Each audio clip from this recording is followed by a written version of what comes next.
The role of the CMO. It isn't easy. In fact, in 2021, it's probably never been more difficult. In 2019, the average tenure of a CMO had fallen to just 43 months. This already shortened time in the role was pre-pandemic, and we all know how much that has changed things. Companies around the world are dealing with not just digital transformation and growing customer expectations, but the continued pandemic, decreased budgets, and changing customer priorities.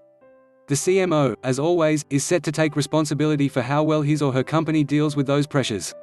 We are only 1 month into the year and already we are seeing some surprising decisions from marketing departments of some of the biggest companies. Several Super Bowl ad mainstays like Coca Cola, Pepsi, and Anheuser-Busch decided to skip the ad splurge during this year's big game. Many, like Coke, indicated it wanted to ensure it was investing in the right resources during these unprecedented times. What does it all mean? Even market giants like Coke, mainstays of American culture, aren't quite sure how to handle CMOs, marketing, or marketing budgets in a pandemic economy. For CMOs in smaller companies, the realities of managing marketing in a post-pandemic environment will be even more challenging. As we begin 2021, what should marketers focus on? What technologies will improve or change?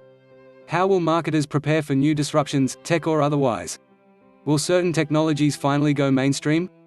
The following are a few trends for CMOs to focus on in 2021. The overall reality for CMOs in 2021 is that they will be expected to do more with less money, less support, less time. A recently research report forecasted that CMOs will start 2022 with 30% less marketing spend than they had at the end of 2019. That's huge, especially because the pressures to keep sales steady is not decreasing.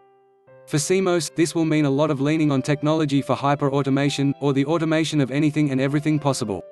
It will also mean leaning on data and AI, whatever data can provide insights as to what efforts will result in the most favorable sales outcomes, the most personalized customer experience, etc.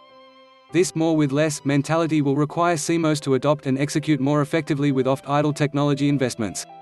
Deployments of data-driven technologies that have been underutilized will need to be put back to work to make sure customer journey workflows are optimized.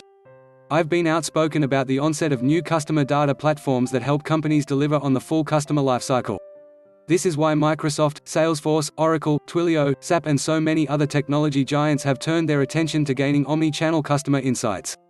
CX workflows that help agents and sales professionals prioritize sales and service efforts will also be a key focus of CMOs.